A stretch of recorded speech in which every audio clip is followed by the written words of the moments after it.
യാക്കോബിൻ്റെ ലേഖനം 5-ാം അധ്യായം 11-ാമത്തെ വാക്യം നമുക്ക് വായിക്കാം. ഞാൻ വായിക്കുന്ന സമയത്ത് നിങ്ങൾ ദയവായിട്ട് ബൈബിൾ തുറന്ന വാക്യം ശ്രദ്ധിക്കുന്നത് നന്നായിരിക്കും. വളരെ വിലപ്പെട്ടൊരു വാക്യമാണെങ്കിലും അതിനകത്തെ ഒരു ചെറിയ ഭാഗം മാത്രമാണ് ചിന്തയ്ക്ക് വേണ്ടി എടുക്കുന്നുള്ളൂ. പക്ഷേ വാക്യം മുഴുവൻ നമ്മൾ വായിക്കാൻ ഒരുങ്ങുന്നു. യാക്കോബിൻ്റെ ലേഖനം 5-ാം അധ്യായം 11-ാമത്തെ വാക്യം ഞാൻ നിങ്ങളെ വായിച്ചു കേൾപ്പിക്കാം. സഹിഷ്ണുത കാണിച്ചവരെ നാം ഭാഗ്യവാന്മാരെന്ന് പുകഴ്ത്തുന്നു. ഇയ്യോബിൻ്റെ സഹിഷ്ണുത നിങ്ങൾ കേട്ടും കർത്താവ് വരുത്തിയ അവസാനം കണ്ടുപിരിക്കുന്നു. കർത്താവ് മഹാകരുണയും മനസ്സലിവുള്ളവനുമല്ലോ.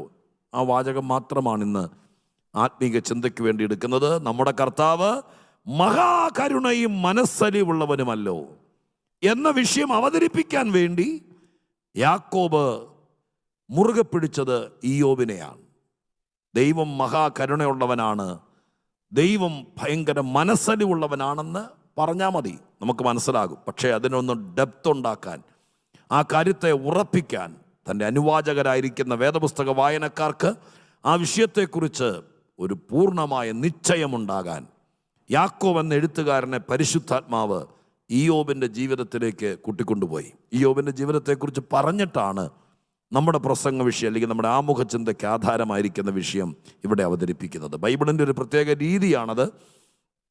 അതിന് കാരണം ദൈവത്തെക്കുറിച്ച് എന്ത് പറഞ്ഞാലും വിശുദ്ധ ബൈബിളിനകത്ത് ഒരു ദൈവമുണ്ടെന്ന് തെളിയിക്കാൻ വേണ്ടി ബൈബിളിൽ ഒരധ്യായം പോലും എഴുതിയിട്ടില്ല. ദൈവമുണ്ടെന്ന് വിശ്വസിക്കുന്നവർക്ക് വേണ്ടിയിട്ടാണ് ഇതെല്ലാം എഴുതിയിരിക്കുന്നത്. സ്തോത്രം. ഇപ്പോൾ ഇതിനകത്ത് ദൈവത്തെ പരാമർശിക്കുകയാണ്. ദൈവം ആര്, ദൈവത്തിൻ്റെ സ്വഭാവം എന്താണ്, ദൈവത്തിൻ്റെ ശ്രേഷ്ഠത എന്താണ്, ദൈവത്തിന് മനുഷ്യർക്ക് വേണ്ടി എന്ത് ചെയ്യാൻ കഴിയും, നമ്മളിൽ ദൈവം എന്ത് ചെയ്യുന്നു എന്ന കാര്യങ്ങളെക്കുറിച്ച് ബോധിപ്പിക്കുകയാണ് ബൈബിളിൻ്റെ ഏറ്റവും വലിയ കർത്തവ്യം. സ്തോത്രം. അതുകൊണ്ട് ദൈവം ഉണ്ടെന്ന് വിശ്വസിക്കുന്നവർക്ക് ബൈബിൾ വായിച്ചാൽ ഭയങ്കരമായിരിക്കുന്ന വിശ്വാസത്തിൻ്റെ പൂർണ്ണതയും ദൈവത്തിൻ്റെ ബലവും നൽകപ്പെടാനിടയായിത്തീരും. സ്തോത്രം. ഈ ഭാഗത്ത് ദൈവം ആരാണ്, എന്താണ്, അല്ലെങ്കിൽ നമ്മുടെ കർത്താവ് മഹാകരുണയും മനസ്സലിവുള്ളവനുമാണ് എന്നാണ് ഇവിടെ പറഞ്ഞിരിക്കുന്നത്. അത് തെളിയിക്കാൻ വേണ്ടി വേദപുസ്തകത്തിൻ്റെ ഒരു രീതിയാണെന്ന് ഞാൻ പറഞ്ഞല്ലോ. അതിന് സാക്ഷികളുടെ ഒരു വലിയ സംഘം തന്നെ ദൈവത്തിനുണ്ട്. പ്രസംഗികർ ഒരു വലിയ കൂട്ടം ദൈവത്തിന് കണ്ടേക്കാം, പാട്ടുകാർ ഒത്തിരി പേര് കണ്ടേക്കാം, പ്രവാചകന്മാർ കണ്ടേക്കാം. പക്ഷേ വേദിയിൽ വരാത്ത, ചിലപ്പോഴൊക്കെ പ്രഭാഷണ വേദിയിലേക്കോ അല്ലെങ്കിൽ സ്തോത്രം നോട്ടീസിലേക്കോ ഇന്നത്തെ ആധുനിക കാലത്തെ വലിയ ഹോർഡിങ്സിലേക്കോ പബ്ലിസിറ്റിയിലേക്കോ ഒന്നും വരാത്ത ഒരു വലിയ കൂട്ടം ആളുകൾ കർത്താവിനുണ്ട്. അവരാണ് കർത്താവിൻ്റെ സാക്ഷികൾ.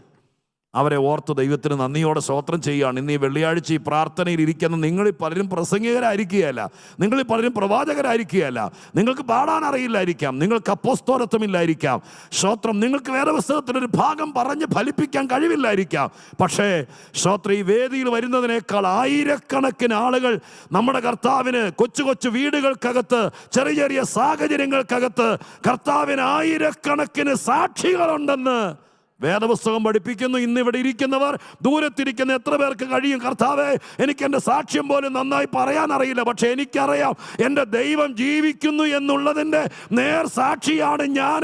ദൈവം അത്ഭുതവാനാണെന്നുള്ളതിൻ്റെ, ദൈവം അടയാളങ്ങൾ ചെയ്യുമെന്നുള്ളതിൻ്റെ, ദൈവം വിടുവിക്കുമെന്നുള്ളതിൻ്റെ ഏറ്റവും വലിയ സാക്ഷിയാണ് ഞാനെന്ന് വിശ്വസിക്കുന്ന ദൈവമക്കൾ ആ സാക്ഷികളുടെ സമൂഹത്തിലുണ്ടെങ്കിൽ അവരിന്ന് പകൽക്കാലം ദൈവത്തിന് നന്ദിയോടെ സ്തോത്രത്തോടെ, ആരാണ്ടൊക്കെ 5-6 പേര് കൈയടിച്ചൊക്കെ സ്തോത്രം ചെയ്തു. പക്ഷേ സ്തോത്രം ബാക്കിയുള്ളവരോടും കൂടി ഞാൻ പറയുകയാണ്, ഒരു പക്ഷേ സ്തോത്രം നമുക്ക് അധികം കഴിവൊന്നും കാണിയല്ല, പക്ഷെ ദൈവത്തിൻ്റെ കൂടെ നടക്കുമ്പോൾ നമുക്ക് ബോധ്യമാകും ദൈവം ജീവിക്കുന്നു. എൻ്റെ കുഞ്ഞിൻ്റെ വിഷയം വന്നപ്പോൾ, എൻ്റെ വീട്ടിലൊരു പ്രശ്നം വന്നപ്പോൾ, ഞാൻ ഒറ്റപ്പെട്ടു പോയപ്പോൾ, എന്നെ സഹായിക്കാൻ ആരുമില്ലാതിരുന്നപ്പോൾ, ഞാൻ ഈ കാര്യമൊക്കെ എന്ത് ചെയ്യുമെന്ന് വെല്ലുവിളിച്ചപ്പോൾ എൻ്റെ കർത്താവ് എനിക്ക് ചെയ്തു തരുമെന്ന് അതിൻ്റെ ഒരു സാക്ഷിയാണ് ഞാനെന്ന് ഇന്നത്തെ യോഗത്തിൽ ഇരിക്കുന്ന ദൈവമക്കൾ എത്ര പേർ അനുഭവിക്കുന്നുണ്ട്? അവരെല്ലാവരും കൂടി ചേർന്ന് ഒരുമിച്ച് നമ്മുടെ ദൈവത്തിന് നന്ദിയോടെ സ്തോത്രം ചെയ്യുക. എൻ്റെ ദൈവത്തിൻ്റെ സാക്ഷിയാണ് ഞാൻ. അങ്ങനെ തന്നെ ഒരു വാക്യം തന്നെ വിശുദ്ധ ബൈബിളിനകത്തുണ്ടല്ലോ. പ്രസംഗികരുടെ ഒരു വലിയ കൂട്ടമെന്ന് ബൈബിളിൽ ഞാൻ കണ്ടിട്ടില്ല, പ്രവാചകന്മാരുടെ വലിയ സംഘമെന്നും ഞാൻ കണ്ടിട്ടില്ല. അവിടെ ഇവിടെയൊക്കെ ഒത്തിരി പേര് കണ്ടേക്കാം, പക്ഷേ ഒരു വാക്യം ബൈബിളിലുണ്ട്, സാക്ഷികളുടെ വലിയ സമൂഹം എബ്രായ ലേഖനം 12:1 ആ വാക്യം അല്ലേ? ആ വാക്യം എഴുതിയിരിക്കും, നോക്കിയേ. സ്തോത്രം, ഹല്ലേലൂയ. പ്രഭാഷകരുടെയോ അല്ലെങ്കിൽ മുഖ്യധാര ശുശ്രൂഷകരുടെയോ അധ്യക്ഷന്മാരുടെയോ ഒരു വലിയ സംഘം, എവിടെയൊക്കെ ഒറ്റപ്പെട്ടവരൊക്കെ കണ്ടേക്കാം, പക്ഷേ ലോകത്തിൻ്റെ 5 വൻകരകളിൽ ഞാൻ ആദ്യം ഓർപ്പിച്ചതുപോലെ വലിയ വലിയ കൂട്ടത്തിനകത്തൊന്നും ആയിരിക്കുകയില്ല. ചെറിയ ചെറിയ സാഹചര്യങ്ങൾക്കകത്തും എൻ്റെ കർത്താവിന് എല്ലാ കാലത്തും സാക്ഷികളുണ്ട്. ഈ തലമുറയിൽ അതിലൊരാളാകാൻ, എൻ്റെ കുടുംബത്തിൽ നിന്ന്, എൻ്റെ ചാർച്ചയിൽ നിന്ന് സ്വർഗത്തിലെ ദൈവം എന്നെ വിളിച്ച് എൻ്റെ ദൈവത്തിൻ്റെ സാക്ഷിയാകാൻ എൻ്റെ കർത്താവ് പ്രവർത്തിക്കുന്നവനാണെന്ന് ഒരു എഴുത്തു പുസ്തകം പോലെ, പലരും വായിക്കുന്ന പത്രമെന്ന് പൗലോസ് പറഞ്ഞതുപോലെ ഞങ്ങളെ നോക്കി ദൈവം ജീവിക്കുന്നു എന്ന് മറ്റുള്ളവർ പറയത്തക്ക രീതിയിൽ അവിടുത്തെ ഒരു സാക്ഷിയാകാൻ ഇന്ന് പവർ വിഷനിൽ ഞങ്ങളെ ആരെങ്കിലും ആദ്യമായി കേൾക്കുന്നവരുണ്ടെങ്കിൽ നിങ്ങളെ ഞങ്ങൾ നിർബന്ധിക്കുന്നു, സ്വാഗതം ചെയ്യുന്നു. ഈ കർത്താവിനോട് ചേർന്ന് നിന്നാൽ കുറെ കഴിയുമ്പോൾ നിങ്ങൾക്കും പറയാൻ കഴിയും ദൈവം ജീവിക്കുന്നു എന്ന്. ഇന്ന് ഒരുപക്ഷെ സംശയമായിരിക്കാം, ദൈവം ഉണ്ടെങ്കിൽ ഞങ്ങൾക്കിങ്ങനെ സംഭവിക്കുമോ എന്നൊക്കെ ചോദ്യങ്ങളായിരിക്കാം. പക്ഷേ ഞങ്ങൾ ഒരു കൂട്ടം ആളുകൾ ഒരുമിച്ച് പറയുന്നു, കുറച്ചുകൂടെ മുന്നോട്ട് പോകുമ്പോൾ, ദൈവത്തെ വിശ്വസിക്കുമ്പോൾ, കർത്താവിനെ അനുസരിക്കുമ്പോൾ, ദൈവത്തെ സ്നേഹിക്കുമ്പോൾ, അങ്ങനെയുള്ളവരെ ഓരോരുത്തരെയും സ്വർഗസ്ഥനായ ദൈവം അവന്റെ സാക്ഷികളാക്കി മാറ്റും. അപ്പൊ ഈ വാക്യത്തിന്റെ പ്രത്യേകത ഞാൻ പറയുകയാണ്, എൻ്റെ ആമുഖത്തിൽ നിന്നുകൊണ്ട് എൻ്റെ പ്രത്യേകത പറയുകയാണ്. കർത്താവ് മഹാകരുണയും മനസ്സലിവുള്ളവനുമല്ലോ എന്ന് എഴുതാൻ വേണ്ടി എന്തിനാ ഇയ്യോബിനെ കൂട്ടുപിടിച്ചത് എന്നാണ് ഞാൻ നിങ്ങളുടെ മുമ്പിൽ സ്തോത്രം രാവിലെ മുതൽ എൻ്റെ മനസ്സിനകത്ത് കയറി വന്ന ഈ ചിന്ത നിങ്ങളുമായി പങ്കുവെക്കാൻ ആഗ്രഹിക്കുന്നത്. സ്തോത്രം, ഹല്ലേലൂയ. അല്ലെങ്കിൽ ആ വാക്യം വേറൊരു വാക്യമായിട്ട് 12-12 വാക്യമായിട്ട് അടുത്ത പാരഗ്രാഫിനകത്ത് ആരംഭിച്ചിരുന്നെങ്കിൽ നമുക്ക് ഈ വിധത്തിൽ ചിന്തിക്കേണ്ടി വരില്ലായിരുന്നു. സ്തോത്രം. ഈ വാക്യത്തിൻ്റെ സംക്ഷിപ്തം ഇതാണ്. സ്തോത്രം. സഹിഷ്ണുത കാണിച്ചവരെ നാം ഭാഗ്യവാന്മാരെന്ന് പുകഴ്ത്തുന്നു. ഇയ്യോബിൻ്റെ സഹിഷ്ണുത നിങ്ങൾ കേട്ടും കർത്താവ് വരുത്തി അവസാനം കണ്ടുമിരിക്കുന്നു എന്ന് പറഞ്ഞിട്ട് കുത്തിട്ട് നിവൃത്തുകയല്ല, കോമയിട്ടിട്ട് പറയുകയാണ്, കർത്താവ് മഹാകരുണയും മനസ്സലിവുള്ളവനുമല്ലോ. അതിനർത്ഥം, ഹല്ലേലൂയ, കർത്താവ് മനസ്സലിവുള്ളവനാണെന്നറിയാൻ നിങ്ങളൊരു ലൈബ്രറിയിൽ പോയി പുസ്തകം തപ്പുകയല്ല വേണ്ടത്. പാലസ്തീനിൽ പോയി സ്തോത്രം അല്ലെങ്കിൽ വിശുദ്ധ നാട്ടിൽ പോയി അവിടുത്തെ മണ്ണും കല്ലും അരിച്ചു പറക്കി നോക്കുകയല്ല വേണ്ടത്. പിന്നെയോ നിങ്ങൾ കർത്താവ് മനസ്സലിവുള്ളവനാണെന്ന് കാണെങ്കിൽ കഷ്ടത സഹിച്ച പച്ച മനുഷ്യനെ നോക്കണം, എല്ലാവരും തള്ളിക്കളഞ്ഞവരെ നോക്കണം, ആരും ഇല്ലാത്തവരെ നോക്കണം, ഭാര്യ പോലും ജീവിത പങ്കാളി പോലും പള്ളു പറഞ്ഞ് പോയി ചാവടോ എന്ന് പറഞ്ഞവനെ നോക്കണം. അവനെ നോക്കുമ്പോൾ മനസ്സിലാകുന്നത് എൻ്റെ കർത്താവ് മനസ്സലിവുള്ളവനാണ്, എൻ്റെ കർത്താവ് സ്തോത്രം, ഹല്ലേലൂയ, ഇത് എഴുതിയിരിക്കുന്നത് മഹാകരുണയുള്ളവനാണ്. മഹാകരുണയുള്ളവനാണ്, മനസ്സലിവുള്ളവനാണെന്ന് മനസ്സിലാകാൻ സ്തോത്രം, ഹല്ലേലൂയ, നിങ്ങൾ ജീവിതത്തിൻ്റെ തീവ്രമായ ശോധനയിലൂടെ കടന്നുപോയിട്ട് എല്ലാവരും കുറ്റം പറഞ്ഞ്, എല്ലാവരും പള്ളു പറഞ്ഞ്, എല്ലാവരും നീ ഒരുത്തൻ കാരണമാണ് ഈ കുഞ്ഞുങ്ങൾ പോലും ചത്തുപോയത്, നിന്റെ കയ്യിൽ എന്തോ പിടിപ്പുകേടുണ്ട്, ആർക്കും അറിയാത്ത രഹസ്യ പാപങ്ങളുണ്ടെന്നൊക്കെ സ്നേഹിതർ പറഞ്ഞു വെച്ചതിനെക്കുറിച്ച് ഇയ്യോബിൻ്റെ പുസ്തകത്തിൽ ഞാൻ വായിച്ചിട്ടുണ്ട്. അങ്ങനെ പറഞ്ഞ് വ്രണിതരാക്കി ആ ശരീരത്തിൻ്റെ പുറത്തു വന്ന വടുക്കളിലും സ്തോത്രം പുണ്ണു പിടിച്ചിരിക്കുന്ന ആ വലിയ ശരീരവേദനയ്ക്കകത്തേക്ക് സ്തോത്രം ഈർക്കലി കൊണ്ട് കുത്തുന്നത് പോലെ മനപ്രയാസങ്ങൾ വരുത്തി വെച്ച സ്നേഹിതരെല്ലാം അങ്ങനെ വരുത്തി വെച്ചു. അവസാനം എഴുതിയിരിക്കുന്നത് ഇങ്ങനെയാണ്, കർത്താവ് മനസ്സലിവുള്ളവനാണെന്ന് കാണാൻ. ഹല്ലേലൂയ. അവൻ മഹാകരുണയുള്ളവനാണെന്ന് കാണാൻ. അവൻ്റെ ഭാര്യയെ വിളിച്ചു ചോദിച്ചാൽ അവരെന്ത് പറയുമെന്ന് അറിയില്ല, നമ്മളവരോട് ചോദിക്കാതിരിക്കുക നല്ലത്. ഹല്ലേലൂയ, സ്തോത്രം, ഹല്ലേലൂയ. ആ സ്നേഹിതരെ വിളിച്ചു ചോദിച്ചാൽ അവരിനിയൊന്നും പറയാതിരിക്കും. പക്ഷേ ദൈവം കരുണയുള്ളവനാണെന്ന് കാണാൻ നിങ്ങൾ ഇയ്യോബിനോട് ചോദിക്കണം. കാരണം എന്താ? നൊമ്പരപ്പെട്ട് അവസാന നിമിഷം വരെയും വേദനയിൽ പുളഞ്ഞവനെ അവസാനം ദൈവം വരുത്തിയത് എങ്ങനെ? എന്തുകൊണ്ടാ? ദൈവം കരുണയുള്ളവനായതുകൊണ്ട്, ദൈവം മഹാകരുണയുള്ളവനായതുകൊണ്ട്, ദൈവം മനസ്സലിവുള്ളവനായതുകൊണ്ട്. അതുകൊണ്ട് ഇന്ന് പകൽക്കാലം ഞാൻ നിങ്ങളെ ചിലരെ ഓർപ്പിക്കുക, എല്ലാവരും തള്ളിക്കളഞ്ഞ് എല്ലാ വേദനയും സഹിച്ച് ശരീരം തളർന്ന് മരുന്ന് പോലും ഇല്ലാത്ത രോഗവും പേറി നിങ്ങൾ ഏതെങ്കിലും മൂലയിൽ കടന്ന് അത് കേൾക്കുന്നതെങ്കിൽ നിങ്ങൾ ഈ വാക്യം പറ്റുമെങ്കിൽ പിള്ളേരോട് പറ, കൈ അനങ്ങുന്നില്ലെങ്കിൽ എൻ്റെ ബൈബിൾ എടുത്ത് അതിൻ്റെ അടിയിൽ ഒരു വരയിടാൻ പറ. അങ്ങനെ വരയിട്ട് വെച്ചിട്ട് വിശ്വസിക്കുക, എൻ്റെ ഈ ബലഹീന ശരീരത്തെ നോക്കി ഞാൻ പറയും, എൻ്റെ ദൈവം മനസ്സലിവുള്ളവനാണെന്ന് തെളിയിക്കാൻ, എന്നെ ഒരു പ്ലാറ്റ്ഫോം ആക്കാൻ, എന്നെ ഒരു ദൂതാക്കാൻ സ്വർഗത്തിലെ ദൈവത്തിന് കഴിയുമെന്ന് നിങ്ങൾക്ക് വിശ്വസിക്കാൻ പറ്റുമെങ്കിൽ ഞാൻ ആത്മാവിൽ പറയാം, സ്വർഗം അത് തെളിയിക്കുന്നവനാണ്. തെളിയിക്കുന്നവനാണ്. ഹല്ലേലൂയ. കർത്താവിൻ്റെ മനസ്സലിവിനെ കുറിച്ച് വേദപുസ്തകത്തിൽ അതിപ്രധാനമായി എഴുതിയിരിക്കുന്ന അനവധി ഭാഗങ്ങളുണ്ട്. കർത്താവിൻ്റെ മനസ്സലിവിനെ കുറിച്ച് എന്നോടെ പറഞ്ഞിട്ട് 1-2 തെളിവുകൾ മാത്രം ഞാൻ ശ്രോത്രം പറയാം, എൻ്റെ സമയപരിമിതിക്കകത്ത് നിന്നുകൊണ്ട് കേട്ടോ. ശ്രോത്രം കേൾക്കണം പ്രിയപ്പെട്ടവരെ. ഈ ഭാഗത്തു നിന്നെല്ലാം ശ്രോത്രം നമ്മൾ മനസ്സിലാക്കിയത്, ഈ വാക്യത്തിൻ്റെ പശ്ചാത്തലത്തിൽ നിന്ന് മനസ്സിലാക്കിയത്, ഞാനോ നിങ്ങളോ ഒരാൾ നിന്നു കൊടുത്തെങ്കിലേ ദൈവം വിടുവിക്കുന്നവനാണ്, സൗഖ്യമാക്കുന്നവനാണ്, മനസ്സലിവുള്ളവനാണ്, മഹാകരുണയുള്ളവനാണ്, തീഷ്ണതയുള്ളവനാണ് എന്നൊക്കെ അറിയണമെങ്കിൽ ശ്രോത്രം നമ്മൾ ആരെങ്കിലും ദൈവത്തിൻ്റെ സന്നിധാനത്തിൽ നമ്മുടെ അനുവാദമില്ലാതെ ദൈവം നമ്മളെ എടുത്തിട്ട് ചിലപ്പോൾ ഇതുപോലെയൊക്കെ ശോധനയെ കൂടെ കടത്തിവിടും. അങ്ങനെ ഒരു ശോധനയെ കൂടെ കടന്നു പോകുന്നവരാരെങ്കിലും ഉണ്ടെങ്കിൽ ഇന്ന് നിങ്ങൾ അടിയുറച്ച് വിശ്വസിക്കണം. തെറ്റോ പാപമോ ഒക്കെ നമ്മുടെ ജീവിതത്തിൽ വന്നിട്ടൊരു ശിക്ഷാ നടപടിയിൽ വിധേയപ്പെടുവാണെങ്കിൽ ഏറ്റുപറയുക. അതല്ല, നിങ്ങൾ ആഴമായി ചിന്തിച്ചിട്ടും നിങ്ങളൊരു ശോധനയിലാണ്, ഒരു പരീക്ഷാ കാലഘട്ടമാണ്, ഇതെൻ്റെ പരിശോധനയുടെ സമയമാണെന്ന് ബോധ്യമുണ്ടെങ്കിൽ നിങ്ങൾ തളരരുത്. കുറേ കഴിയുമ്പോൾ നിങ്ങൾക്കും ഒരു പാഠപുസ്തകം പോലെ പറയാൻ പറ്റും, എൻ്റെ ദൈവം മനസ്സലിവുള്ളവനാണെന്ന് എനിക്ക് മനസ്സിലായി. എല്ലാവരും വേദനിപ്പിച്ചപ്പോഴും ഒന്നുമില്ലാതെ ആയപ്പോഴും കരുണാമയൻ്റെ കരങ്ങൾ എന്നെ തേടി വന്നു എന്ന ബോധ്യം. ഞാൻ അതാണ് ഏറ്റവും അധികം ഇന്ന് നിങ്ങളോട് പറയുന്നത്. ഇന്നിവിടെ വന്നവരോടും ദൂരത്തിരിക്കുന്നവരോടും പറയുന്നു, നിങ്ങൾ മനസ്സിൽ ഉറച്ചുകൊണ്ട് പോകും. പറ്റുമെങ്കിൽ നിങ്ങളുടെ കയ്യിലുണ്ടെങ്കിൽ ആ വാക്ക്, നിങ്ങൾക്ക് ആ വാക്യം വന്ന രീതി ഞാൻ പറഞ്ഞു തന്നത് മനസ്സിലായോ? ഒറ്റ വാക്യത്തിൽ എഴുതായിരുന്നു, അതെല്ലാവർക്കും അറിയാം. പൊതു തത്വമാണ്. കർത്താവ് മനസ്സലിവുള്ളവനാണെന്ന് ആർക്കറിയാൻ വയ്യാത്തത്. പക്ഷെ അത് അവതരിപ്പിക്കാൻ വേണ്ടി യാക്കോബിനെ ആത്മാവ് പ്രേരിപ്പിച്ച പശ്ചാത്തലമാണ് എന്നെ ഈ വാക്യത്തിൽ ഏറ്റവും നിർത്തിയത്. അതുകൊണ്ട് ഇന്ന് അനുഭവിക്കുന്ന വേദനകളെ നാളെ ദൈവം ആരാന്ന് തെളിയിക്കാൻ ഒരു വലിയ സംഭവമാക്കി മാറ്റും. നിങ്ങളുടെ മക്കളെ ചൊല്ലി കരയുന്നുണ്ടോ? നിങ്ങൾ ധൈര്യമായിരിക്കുക, കുറച്ചുകൂടെ ദൈവത്തോട് അടുത്ത് നിൽക്ക്. ശ്രോത്രം, ഞാനൊരു കാര്യം കൂടി ഈ വാക്യത്തിൽ നിന്ന് പറയാം. സഹിഷ്ണുതയുള്ളവർക്ക് മാത്രമേ ദൈവം മനസ്സലിവുള്ളവനാണ് തെളിയിക്കാൻ പറ്റുള്ളൂ. ഒറ്റ ദിവസം കൊണ്ട് ഓടി വന്നിട്ട് ദൈവം ആരാന്ന് തെളിയിച്ചില്ലെങ്കിൽ നാളെ മുതൽ ഞാൻ പുസ്തകം താത്തി വയ്ക്കെന്ന് പറയുന്നവനെ ചിലപ്പോൾ വണ്ടിക്കൂലി തന്ന് ദൈവം അങ്ങ് വിടുകയുള്ളൂ. ശ്രോത്രം, അവനെ കൂടെ നിർത്താൻ സാധ്യതയില്ല. എന്നാൽ പിടിച്ചു നിൽക്കാൻ മനസ്സുള്ളവനാണെങ്കിൽ അവരിലൂടെ ദൈവം തെളിയിക്കും ഞാൻ ആരാണെന്ന്. അതുകൊണ്ട് നമ്മുടെ ഭാഗത്ത് നിന്ന്, ഇയ്യോബിന്റെ ഭാഗത്ത് നിന്ന് എന്താ ഉണ്ടായത്? സഹിഷ്ണുതയുണ്ടായി. അവസാനത്തോളം പലരും വായിലേക്ക് ഇങ്ങനെ ശ്രോത്രം കോലിട്ട് കുത്തുന്നത് പോലെ എന്തെങ്കിലും പറയിപ്പിക്കാൻ വേണ്ടി, ദൈവത്തെ തള്ളിപ്പറയാൻ വേണ്ടി, ദൈവത്തെ അവിശ്വസിക്കാൻ വേണ്ടി പലവിധ ശോധനകളിലൂടെ കടന്നു പോകുമ്പോൾ, പ്രഷർ കൊടുത്തോണ്ടിരിക്കുമ്പോൾ സഹിഷ്ണുതയോടെ ഇന്നല്ലെങ്കിൽ നാളെ എൻ്റെ ദൈവം തൻ്റെ കരം ചലിപ്പിക്കാതിരിക്കില്ല എന്ന് വിശ്വസിച്ച് സഹിഷ്ണുതയോടെ ആയുസിന്റെ കുറച്ച് ദിവസങ്ങൾ പിടിച്ചു നിന്നവനാണ് ദൈവം ആരെന്ന് തെളിയിച്ചത്. അങ്ങനെയാണെങ്കിൽ ഇന്ന് പകൽക്കാലം കുറച്ച് നാളുകളായി സ്വന്തം വീടിനകത്ത് വേദനകളും നൊമ്പരങ്ങളും കടിച്ച് ചവച്ച് നിൽക്കുന്നവരുണ്ടെങ്കിൽ ആ സഹിഷ്ണുതയുടെ അവസാനം എന്തായിരിക്കും അറിയോ? നിന്റെ ദൈവം ആരായിരിക്കുമെന്ന്. നിന്നെ ഉപദ്രവിച്ചവരടക്കം, നിന്നെ എതിർത്തവരടക്കം, നിന്നെ നിന്ദിച്ചവരടക്കം അവർക്ക് ബോധ്യമായി കൊടുക്കാൻ സ്വർഗസ്ഥനായ ദൈവത്തിന്റെ കൃപ ഇന്ന് പകൽക്കാലം ചിലരുടെ മേൽ അമിതമായി വ്യാപരിക്കുന്നുണ്ട്.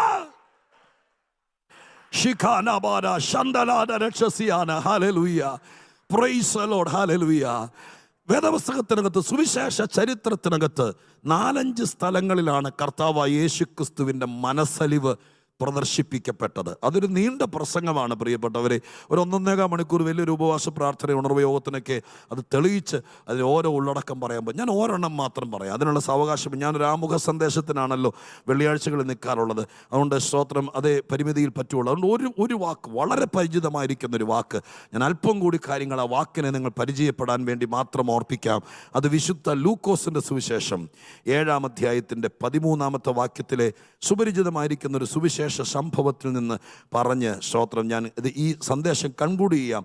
ഈ ചിന്ത ശ്രോത്രം ദൈവം അനുവദിച്ചാൽ മറ്റേതെങ്കിലും സന്ദർഭത്തിൽ കുറച്ചുകൂടെ സജീവമായി നിങ്ങളുമായി പങ്കുവെക്കാൻ കർത്താവിൻ്റെ സന്നിധാനത്തിൽ നമുക്കൊരുക്കമുണ്ടാകട്ടെ. ഇപ്പോൾ ഞാനൊരു വാക്യം വായിക്കാം.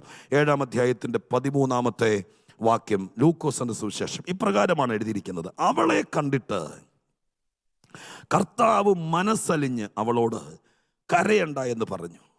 അവൻ അടുത്ത് ചെന്ന് മഞ്ചം തൊട്ട് ചുമക്കുന്നവർ നിന്നു. സ്തോത്രം എന്ന് പറഞ്ഞുകൊണ്ട് ഭാഗം തുടങ്ങിയാണ്. നയീനിലെ വിധവ വേദപുസ്തക ചരിത്രത്തിലൊരു പ്രധാന കഥാപാത്രമാണ്. സ്തോത്രം, നയീൻ പട്ടണത്തിലേക്ക് കർത്താവ് ദീർഘദൂരം നടന്ന് ചെല്ലുമ്പോൾ ആ പട്ടണവാതിലിനോട് അടുക്കുന്ന സമയത്ത് സ്തോത്രം വിധവയായ ആ അമ്മയ്ക്ക് ഏകജാതനായിരിക്കുന്നൊരു മകൻ മരിച്ച് ശവമഞ്ചത്തിൽ കടത്തി ശവസംസ്കാരത്തിന് വേണ്ടി പട്ടണത്തിന് വെളിയിലുള്ള സെമിത്തേരിയിലേക്ക് കൊണ്ടുപോകുന്ന ഒരു ധാരണമായിരിക്കുന്ന രംഗമാണ് ലൂക്കോസ് 11 വാക്യം മുതൽ 7:11 മുതൽ എഴുതിയിരിക്കുന്നത്. ഒരു വലിയ ആൾക്കൂട്ടമുണ്ട്. അവരുടെ കൂടെ എഴുതിയിരിക്കുന്ന ഭാഗം ഇങ്ങനെയാണ്. സ്തോത്രം. അവിടെ എഴുതിയിരിക്കുന്നത്, സ്തോത്രം, ഒരു വലിയ പുരുഷാരം അവളോട് കൂടെ ഉണ്ടായിരുന്നു. അവരെല്ലാവരും വിലപിച്ചുകൊണ്ടും, ഈ ഒരു മരണവീടല്ലേ, ബന്ധുക്കളെല്ലാം വിലപിച്ചുകൊണ്ടും അനുദപിച്ചുകൊണ്ടൊക്കെ അവളുടെ കൂടെ ആ ദുഃഖത്തിൽ പങ്കുചേരുകയാണ്. യേശുക്രിസ്തു അവളെ കണ്ട മാത്രം, മുൻപരിചയങ്ങളില്ല, ദൈവമാണെന്നുള്ള ഭാഗം അവിടെ നിൽക്കട്ടെ.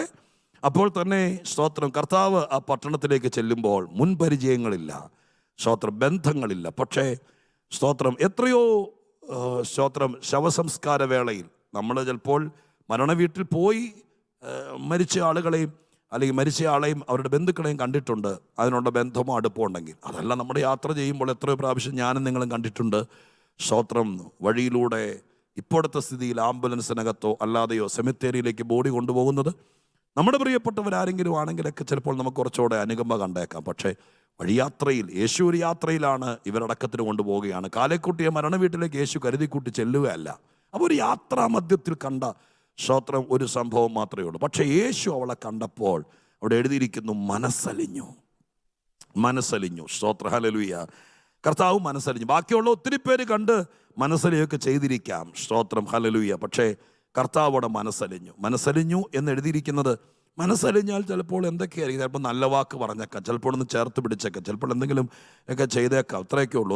ഒന്ന് അന്വേഷിച്ചേക്കാം, പിന്നെ അവരാരാന്ന് ചോദിക്കും, അങ്ങനെ ഒത്തിരി ചെയ്തേക്കാം. പക്ഷേ യേശുക്രിസ്തുവിൻ്റെ മനസ്സലിവിൻ്റെ പ്രത്യേകത പറഞ്ഞാൽ നിർത്താം ഈ ഭാഗത്ത് നിന്ന് കേട്ടോ. കർത്താവിൻ്റെ മനസ്സലിവ് എല്ലാവരുടെയും മനസ്സലിവ് പോലല്ല. സ്തോത്രം. കർത്താവിൻ്റെ മനസ്സലിവിൻ്റെ പുറകിൽ ഒരു ആക്ഷൻ, സ്തോത്രം, ഹല്ലേലൂയ, ഒരു വലിയ പ്രവൃത്തിയുണ്ട്.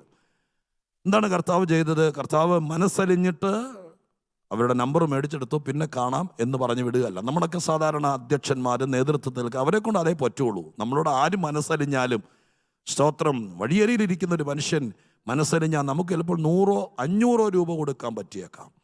അതിൽ കൂടുതൽ അവരുടെ പ്രശ്നം പരിഹരിക്കാൻ പറ്റിയെന്നിരിക്കുകയല്ല. 2 കാലുമില്ലാത്തൊരു മനുഷ്യൻ, സ്തോത്രം, ഒരു പലകയ്ക്കകത്ത് ഒരു ചെരുപ്പിൻ്റെ കഷ്ണവും കയ്യിൽ വെച്ചുകൊണ്ട് റോഡിലൂടെ 4 ചാട് ഉള്ള ചെറിയ പലകയ്ക്കകത്ത് നിരങ്ങി പോകുന്നത് നമ്മൾ കണ്ടിട്ടുണ്ടായിരിക്കാം. വഴിയാത്രയൊക്കെ സ്വാഭാവികമാണ്. പക്ഷെ അത് കണ്ടാൽ നമുക്കൊരു പക്ഷേ മനസ്സലിവുണ്ടെങ്കിൽ വണ്ടി നിർത്തി ഒരു 500 രൂപ അല്ലെങ്കിൽ 2 500 നോട്ട് കൊടുക്കാം. പക്ഷെ 2 കാല് ഉണ്ടാക്കി കൊടുക്കാൻ പറ്റിയ ഒരു മനസ്സലിവുള്ളവനും ഈ ലോകത്തിലില്ല. യേശുക്രിസ്തുവിൻ്റെ മനസ്സലിവിൻ്റെ പ്രത്യേകത, ആ സംഭവത്തിന് വേണ്ടി ഒരു പഞ്ഞി കൊണ്ട് ഒപ്പുന്നത് പോലെ ഒരു ചെറിയ സഹായം ചെയ്യലല്ല. ഏത് വിഷയമാണോ ആ സ്തോത്രം മനസ്സലിവിന് കാരണമായത്, ആ വിഷയത്തെ പരിഹരിക്കാൻ നമ്മുടെ കർത്താവിനെ കൊണ്ടേ കഴിയത്തുള്ളൂ.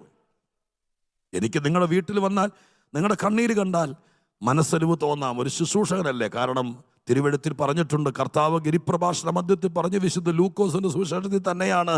സ്തോത്രം, 6-ാം അധ്യായത്തിന് 36-ാം വാക്യത്തിൽ പറഞ്ഞു, നിങ്ങളുടെ പിതാവ് മനസ്സലിവുള്ളവനായിരിക്കുന്ന പോലെ നിങ്ങളും മനസ്സലിവുള്ളവനായിരിക്കണം. ഒരു ശുശ്രൂഷകന്റെ, ഒരു ദൈവ പൈതലിൻ്റെ യോഗ്യത, ഒരുത്തൻ കഷ്ടത്തിലാണെന്ന് കണ്ടാൽ മനസ്സലിവുള്ളവനായിരിക്കണം. പക്ഷെ എന്നെപ്പോലത്തെ ഒരു മനുഷ്യൻ നിങ്ങളുടെ വിഷയത്തിൽ മനസ്സലിഞ്ഞാലും നിങ്ങൾക്ക് വേണ്ടി പ്രാർത്ഥിക്കാട്ടോ എന്ന് പറയാനേ പറ്റുള്ളൂ. നിങ്ങളുടെ കൂടെ ചിലപ്പോൾ 2 തുള്ളി കണ്ണുനീരോടെ ചേർത്ത് പ്രാർത്ഥിക്കാനേ പറ്റുള്ളൂ. പക്ഷേ യേശുക്രിസ്തുവിൻ്റെ മനസ്സലിവിനകത്ത് കൂടെ കരയുകയല്ല, ആ വിഷയം അങ്ങ് കൈകാര്യം ചെയ്യുകയാണ്. അങ്ങനെയാണെങ്കിൽ ഇന്ന് പകൽക്കാലം നിങ്ങൾ ലോകത്തിൽ ആരൊക്കെ മനസ്സലിഞ്ഞില്ലെങ്കിലും നിങ്ങളുടെ മനസ്സ് ഭാരപ്പെടരുത്. നിങ്ങളുടെ സ്വന്തം ആങ്ങളയ്ക്ക് മനസ്സലിവ് തോന്നിയില്ല, നിങ്ങൾ ആ വിഷയം വിട്. നിങ്ങളെ ജനിപ്പിച്ച അപ്പന് മനസ്സലിവ് തോന്നിയില്ല, നിങ്ങളുടെ കുഞ്ഞുങ്ങൾക്ക് മനസ്സലിവ് തോന്നിയില്ല, അതെല്ലാം വിട്. യേശുവിന് മനസ്സലിവ് തോന്നിയാൽ ഈ ലോകത്തിലെ 850 കോടി ആളുകൾക്ക് മനസ്സലിവ് തോന്നുന്നതിനേക്കാൾ വലുതാണ് എൻ്റെ ആരാധ്യനായ എൻ്റെ കർത്താവിന് മനസ്സലിവ് തോന്നുന്നത്. അത് വിശ്വസിക്കുന്നവർ മാത്രം. ഇന്ന് പകൽക്കാലം ആർക്കും അലിവ് തോന്നിയില്ലെങ്കിലും, ആർക്കും കരുണ തോന്നിയില്ലെങ്കിലും, ആർക്കും ദയ തോന്നിയില്ലെങ്കിലും എനിക്കൊരു രക്ഷകനുണ്ട്, എനിക്കൊരു വീണ്ടെടുപ്പുകാരനുണ്ട്. അതുകൊണ്ടാണ് യാക്കോബ് തെരഞ്ഞുപിടിച്ചെഴുതിയത്, ആർക്കൊക്കെ അയ്യോവേ നിന്നോട് ആർക്കൊക്കെ മനസ്സലിവ് തോന്നിയാലും ഇത്രയ്ക്കൊക്കെ ഉള്ളൂ. ഇനി തിരിച്ച 3 സഹോദരന്മാർക്ക്, സ്നേഹിതന്മാർക്ക് ഇയ്യോബിനോട് മനസ്സലിവ് തോന്നിയാലും സാത്താൻ കയറി മേയും ആ വീട്ടിൽ. ഞാൻ ബൈബിൾ അടയ്ക്കാം. മേയുകയാണ് ആ വീട്ടിൽ. കുഞ്ഞുങ്ങളുടെ ശവപ്പെട്ടി പുറത്തേക്ക് ഇറങ്ങുന്നു. സ്തോത്രം. ആടുമാടുകൾ നഷ്ടപ്പെടുന്നു. വീടിൻ്റെ കൊടുങ്കാറ്റടിച്ചിട്ട് മേൽക്കൂര ഇടിഞ്ഞ് താഴെ വീഴുന്നു. ശരീരത്തിൽ ചൊറിഞ്ഞിട്ടും പോകാതെ പുഴുക്കൾ നൃത്തം ചെയ്യുന്നു. ഈ വിഷയത്തിനകത്ത് ഇവർക്ക് 3-4 പേർക്ക് മനസ്സലിവ് തോന്നിയാൽ എന്ത് ചെയ്യാൻ പറ്റും? പക്ഷെ ഞാൻ തിരിച്ചു പറയാം, അതുകൊണ്ടാണ് യാക്കോബ് എഴുതിയത്, നമ്മുടെ കർത്താവിൻ്റെ മനസ്സലിവ് രാഷ്ട്രീയക്കാരുടെ മനസ്സലിവ് പോലെയല്ല, ഭരണാധിപന്മാരുടെ മനസ്സലിവ് പോലെയല്ല, സഭാ നേതാക്കന്മാരുടെ മനസ്സലിവ് പോലെയല്ല, കൂടപ്പറപ്പുകളുടെ മനസ്സലിവ് പോലെയല്ല. യേശു ക്രിസ്തുവിന് മനസ്സലിവ് തോന്നിയാൽ ശവമടക്കാൻ കൊണ്ടുപോയാലും അതിനകത്തുനിന്ന് തിരിച്ചു പിടിക്കുന്നവനാ കർത്താവ്. ഇന്ന് പകരക്കാലം ഞാൻ ആത്മാവിൽ പറയാം, മനസ്സലിവ് തോന്നിയാൽ എൻ്റെ ദൈവത്തിന്റെ മനസ്സലിവിന്റെ പ്രത്യേകത, അവൻ ആ വിഷയം തീർത്തിട്ടേ പോകുകയുള്ളൂ. ഇന്ന് എൻ്റെ വാക്കുകൾക്ക് ഉപസംഹാരം കുറിക്കാം. ശ്രേഷ്ഠനായ ദൈവദാസൻ എനിക്ക് പിന്നാലെ അതിഗംഭീരമായ ദൈവത്തിന്റെ ആലോചന നിങ്ങൾക്ക് തരും. ഞാനിവിടെ അവസാനിപ്പിക്കുമ്പോൾ ഇന്നത്തെ ദിവസം ആകുലതകളും ഭാരങ്ങളുമായി ഈ സ്കൂളൊക്കെ തുറക്കുന്ന സമയത്ത് ആർക്കും അലിവ് തോന്നിയില്ലല്ലോ. സ്തോത്രം. ഞങ്ങളുടെ കൂട്ടായ്മയ്ക്കകത്ത് സമ്പന്നന്മാരുണ്ടായിരുന്നു, അവർ പോലും വിളിച്ചില്ല. ഇതൊന്നും ഈ ലോക ജീവിതത്തിൽ, ക്രിസ്തീയ ജീവിതത്തിൽ ഒരു ബാധ്യതയാക്കരുത്. നാം ആരെയും കണ്ടിട്ടല്ല, ആരുടെ സിമ്പതിക്കല്ല നമ്മൾ കർത്താവിനെ സേവിക്കുന്നത്. പക്ഷെ നമുക്കൊരു വാശിയുണ്ടാകണം. എൻ്റെ കർത്താവിന് എന്നോട് മനസ്സലിഞ്ഞില്ലെങ്കിൽ പിന്നെ ആർക്കും മനസ്സലിഞ്ഞിട്ട് കഥയില്ല. ദൈവത്തിൻ്റെ മനസ്സലിവ്, അതാണ് ഏറ്റവും വലിയത്. മലയാളത്തിൽ യേശു മനസ്സലിഞ്ഞപ്പോൾ ആ മഞ്ചം തൊട്ടൂന്നേ ഉള്ളൂ അവർ നിന്നെന്ന് എഴുതിയിരിക്കുന്നത്. സ്തോത്ര, ഹല്ലേലൂയ. പക്ഷെ ബൈബിളിന്റെ ഒറിജിനൽ പരിഭാഷയ്ക്കകത്ത് എഴുതിയിരിക്കുന്നത് യേശു ക്രിസ്തു ആ മഞ്ചം പിടിച്ചു നിർത്തിയെന്നാണ്.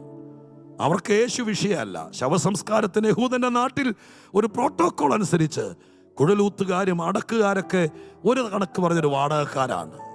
സ്തോത്രം. അവരാ കൃത്യം നിർവഹിച്ച് അടുത്ത ഡ്യൂട്ടിക്ക് പോകേണ്ടവരാണ്. പക്ഷെ അവര് വേഗതയിൽ ദൗത്യം പൂർത്തീകരിക്കാൻ പോകുമ്പോൾ മനസ്സലിഞ്ഞ കർത്താവ് മഞ്ചം ചുമക്കുമ്പോൾ മഞ്ചം പിടിച്ചു നിർത്തി. ഞാൻ ഇവിടെ നിർത്തുകയാണ്. ഇന്ന് പകൽക്കാലം ദൈവസന്നിധി നിന്നുകൊണ്ട് പറയാം, സ്തോത്രം, നിന്റെ ജീവിതത്തെ വല്ലാതെയാക്കുന്ന ചില വിഷയങ്ങളെ, നിന്റെ ജീവിതത്തെ പുറത്തു കൊണ്ടുവന്ന് കളയാൻ പോകുന്ന ചില വിഷയങ്ങളെ നിന്നോട് മനസ്സലിഞ്ഞാൽ കർത്താവ് ഇന്ന് പിടിച്ചു നിർത്തും. ഈ 6-ാം മാസം 7-ാം തീയതി സ്വർഗത്തിലെ ദൈവം നിന്നെ ചുമന്നുകൊണ്ട് പോയി കളയാൻ, നിന്നെ കരയിപ്പിക്കാൻ നോക്കുന്ന വിഷയത്തെ അത്യുന്നതൻ പിടിച്ചു നിർത്തിയിട്ട് മനസ്സലിവിന്റെ രഹസ്യം ദൈവം വെളിപ്പെടുത്തും. ഹല്ലേലൂയ.